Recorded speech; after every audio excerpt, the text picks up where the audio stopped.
നിങ്ങൾക്ക് എല്ലാവർക്കും അറിയാം, നമ്മുടെ നാട്ടിൽ പലപ്പോഴും പലരെയും ബുദ്ധിമുട്ടിക്കുന്ന ഒരു പ്രധാനപ്പെട്ട പ്രശ്നമാണ് മലബന്ധം എന്ന് പറയുന്നത്. ഈ മലബന്ധം എന്ന് പറയുന്നതിന് നമ്മൾ കോൺസ്റ്റിപ്പേഷൻ എന്ന് പറയും. അപ്പോൾ ഇന്നത്തെ എപ്പിസോഡിൽ ഞാൻ പറയുന്നത്, നമ്മുടെ ശരീരത്തിൻ്റെ അകത്ത് ഈ മലബന്ധം ഉണ്ടാകണമെങ്കിൽ നമ്മുടെ കുടലിൻ്റെ അകത്തായിട്ട് എന്തെങ്കിലും വേസ്റ്റ് പ്രോഡക്ട്സ് അടിഞ്ഞിരിക്കണം. അതായത് മലശോധന പ്രോപ്പർ ആകാതെ ഇരിക്കുന്ന സമയത്ത് മലത്തിൻ്റെ തന്നെ ഏതെങ്കിലും സ്റ്റൂളിൻ്റെ കുറച്ച് ഭാഗങ്ങൾ നമ്മുടെ ഈ കുടലിൻ്റെ ലൈനിങ്ങിൻ്റെ ഉള്ളിലായിട്ട് ഇങ്ങനെ അടിഞ്ഞിരിക്കുന്ന ഒരു രീതിയിൽ നമുക്ക് കാണാൻ പറ്റും. അപ്പോൾ ഇങ്ങനെ നിന്ന് കഴിഞ്ഞാൽ പിന്നീട് വരുന്ന മലം ഇത് കറക്റ്റായിട്ടൊരു മൂവ്മെൻറ്റ്, അതായത് നമ്മുടെ ഇൻറ്റസ്റ്റൈനൽ മൂവ്മെൻറ്റ് പ്രോപ്പർ ആവാതിരിക്കുന്നതിൻ്റെ ഭാഗമായിട്ട് ഇങ്ങനെ മലം പോകാതിരിക്കുന്ന ഒരു അവസ്ഥ 2, 3, 4 ദിവസത്തിലൊരിക്കലൊക്കെ മലം പോകുന്നത് പോലെയൊക്കെയുള്ള പ്രശ്നങ്ങളുള്ള പലരെയും നമുക്ക് കാണാൻ പറ്റും. അപ്പോൾ അവർക്ക് വേണ്ടിയിട്ട് നമ്മുടെ വയറും അതുപോലെ തന്നെ നമ്മുടെ കുടലിൻ്റെ ഉൾഭാഗവും നല്ല രീതിയിൽ ഒന്ന് ശോധന ചെയ്ത്, അതായത് ഒന്ന് ക്ലിയർ ചെയ്ത് എടുക്കുന്നതിന് വേണ്ടിയിട്ട് നമുക്ക് എന്ത് ചെയ്യാൻ പറ്റും എന്നുള്ള കാര്യങ്ങളാണ് ഇന്നത്തെ എപ്പിസോഡിൽ വളരെ ഡീറ്റെയിൽ ആയിട്ട് ഞാൻ പറയുന്നത്. അപ്പോൾ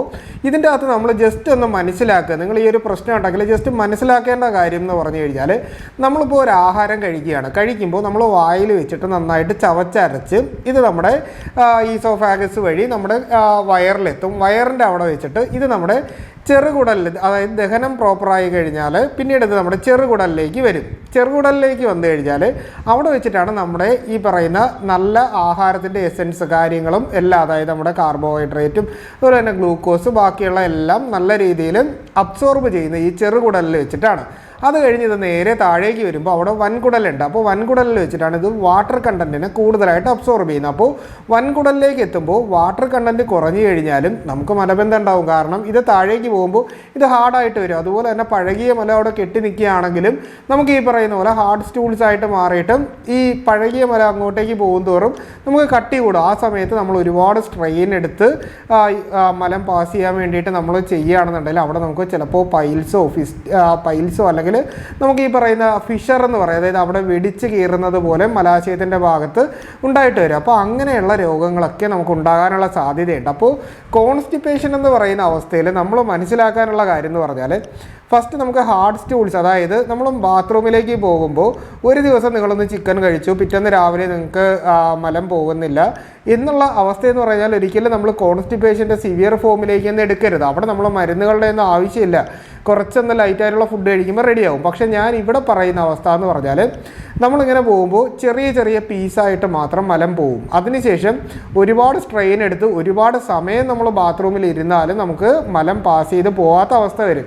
അതുപോലെ തന്നെ പലപ്പോഴും സംഭവിക്കുന്നൊരു കാര്യം എന്ന് പറഞ്ഞു കഴിഞ്ഞാൽ, ഈ ഭാഗത്ത് നമ്മൾ ഒരുപാട് സ്ട്രെയിൻ എടുത്ത് കഴിയുമ്പോൾ അവിടെ ഇങ്ങനെ എന്തെങ്കിലും വേദനകൾ പോലെ നമുക്ക് അനുഭവപ്പെടും. അതുപോലെ തന്നെ ടോയ്ലറ്റിൽ നിന്ന് ഇറങ്ങിക്കഴിഞ്ഞാലും മലം പൂർണ്ണമായിട്ട് പോയില്ല എന്ന് തോന്നുകയും ദഹനം പ്രശ്നവും അതുപോലെ തന്നെ വയറിൻ്റെ അകത്ത് ഈ വായു കയറിയതുപോലെ വയറിങ്ങനെ പെരുകിയിരിക്കുന്നത് പോലെയൊക്കെയുള്ള പ്രശ്നങ്ങൾ ഉണ്ടാകുന്നുണ്ട്. എങ്കിൽ അവിടെ നമ്മൾ കോൺസ്റ്റിപ്പേഷൻ എന്ന് പറയുന്ന അസുഖത്തിലേക്ക് അതായത് നമ്മളവിടെ ചിന്തിച്ച് തുടങ്ങണം. അതുപോലെ തന്നെ പലപ്പോഴും കോൺസ്റ്റിപ്പേഷൻ ഉള്ളവർ ഇപ്പോൾ അഡ്വർടൈസ്മെൻറ്റൊക്കെ കണ്ടിട്ട് ചില മരുന്നുകൾ വാങ്ങിയിട്ട് കഴിക്കാറുണ്ട്. അതായത് ഗുളികകളൊക്കെ വാങ്ങി കഴിക്കാറുണ്ട്. ബ്രാൻഡ് പേര് ഞാൻ പറയുന്നില്ല.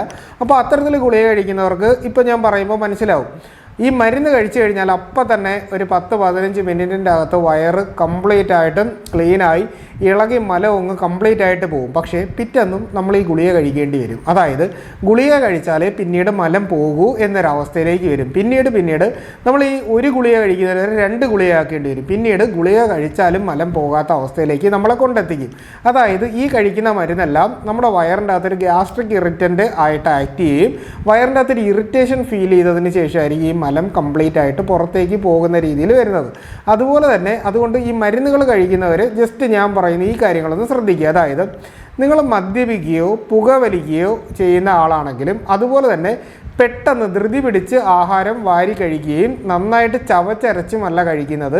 അതുപോലെ തന്നെ അമിതമായിട്ട് ഇറച്ചിയും മീനും കഴിക്കുന്നുണ്ട്, അതിലും ഫ്രൈ ചെയ്തിട്ടുള്ള ഐറ്റംസും ഫൈബർ കണ്ടൻറ്റ് വളരെ കുറഞ്ഞിട്ടുള്ള ആഹാരങ്ങളും പച്ചക്കറികൾ ഒട്ടും കഴിക്കാത്ത ആളുകൾ ആണ് എന്നുണ്ടെങ്കിലും നിങ്ങളെ തീർച്ചയായിട്ടും മലബന്ധം എന്ന് പറയുന്നൊരു പ്രശ്നം നിങ്ങളുടെ കൂടെ എപ്പോഴും കാണും. അതുപോലെ തന്നെ കൃത്യസമയത്ത് നമ്മൾ ആഹാരം കഴിക്കുന്നില്ല, അതുപോലെ തന്നെ കൃത്യസമയത്ത് നമ്മൾ ടോയ്ലറ്റിൽ പോകുന്നില്ല എന്നുള്ളൊരു, അതായത് എല്ലാ ദിവസവും നമ്മൾ രാവിലെ ഒരു 7 മണിക്ക് ടോയ്ലറ്റിൽ പോകുന്ന ഒരു ശീലം നമുക്കുണ്ടെങ്കിൽ എല്ലാ ദിവസവും നമുക്ക് അർജോടെ ഫീൽ ചെയ്യും. കാര്യം നമ്മുടെ ബോഡിയിൽ ബയോളജിക്കൽ ക്ലോക്ക് എന്ന് പറയുന്ന ഒന്ന് ആക്റ്റീവാണ്. അപ്പോൾ എന്നും 7 മണിക്ക് പോകുന്ന ഒരാൾ 2 ദിവസം 7 മണിക്ക് പോയില്ല എന്നുണ്ടെങ്കിൽ അവർക്ക് മലബന്ധം ഉണ്ടാകാനുള്ള സാധ്യതയുണ്ട്. കാരണം ഈ സമയത്ത് മലം അകത്ത് കെട്ടി നിൽക്കുകയും കൂടുതലായിട്ട് വാട്ടർ കണ്ടൻറ്റ് അബ്സോർബ് ചെയ്തുകൊണ്ടിരിക്കും. അപ്പോൾ അങ്ങനെ വന്നു കഴിയുമ്പോൾ നമുക്ക് മലബന്ധം ഉണ്ടാവും. അപ്പോൾ ഈ രീതിയിൽ നമ്മുടെ ഹാബിറ്റുകളിൽ നിങ്ങൾക്ക് എന്തെങ്കിലും തരത്തിലുള്ള മാറ്റങ്ങൾ വന്നിട്ടുണ്ടെങ്കിൽ അത് നമ്മൾ കൃത്യമായിട്ട് മാറ്റിയെടുക്കുക.